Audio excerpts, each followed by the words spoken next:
welcome back to the Redwood Violin. It's been another busy week and I just got my computer back last night, so just starting to edit again. I'm going to give you another quick tour of the workshop and then hopefully bring you more detailed little videos of the individual projects later. So I finished the tail gut. That's the little gut hanger that's used to mount the tailpiece onto the violin.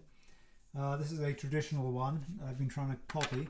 So here's my version, and it's now twisted and polished. I polished it with horsehair that I got from the Cloverleaf Ranch, and that plus some of the earth pigment that I was making from glass fire dirt, and I was trying to get some of that red color onto the tail gut.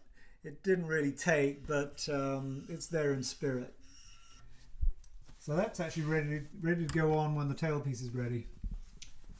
Moving down the bench, some experiments with different inks going on here. The Walnut ink.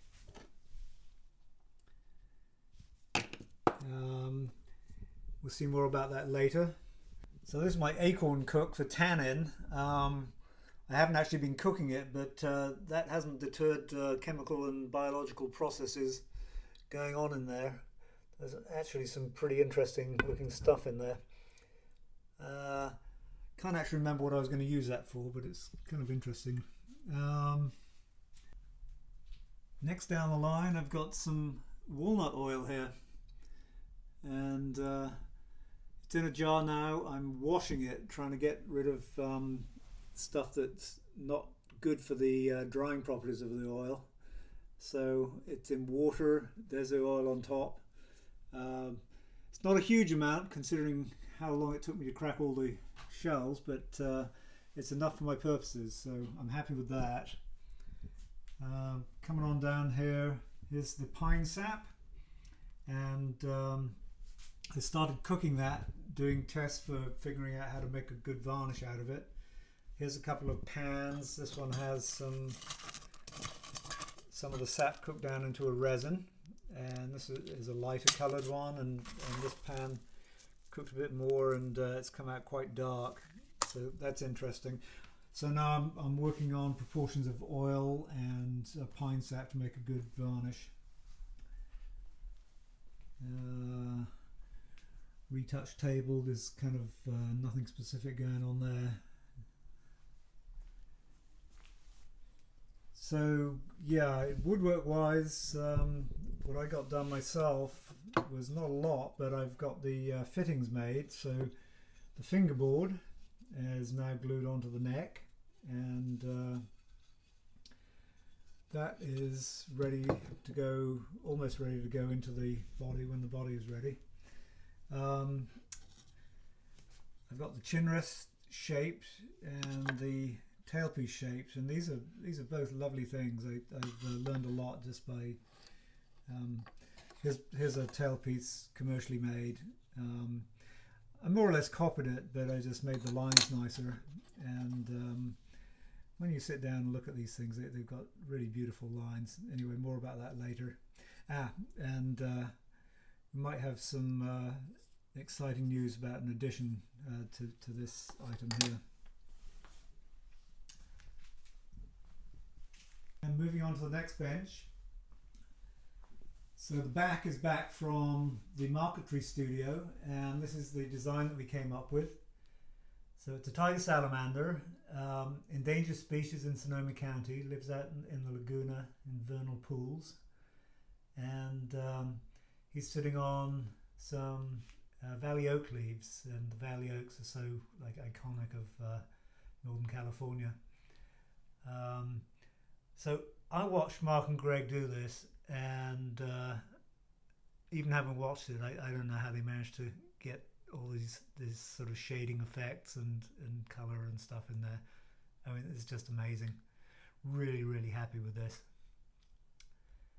And oh yeah, and I want to mention one little thing in there is This piece of wood was donated by John McFarlane. It's flowering pear cut from his front yard, and it is making up the smallest contribution to the Redwood violin, which is the little highlight dot in the salamander's eye there. Thank you, John. It wouldn't be the same without your without your flowering pear.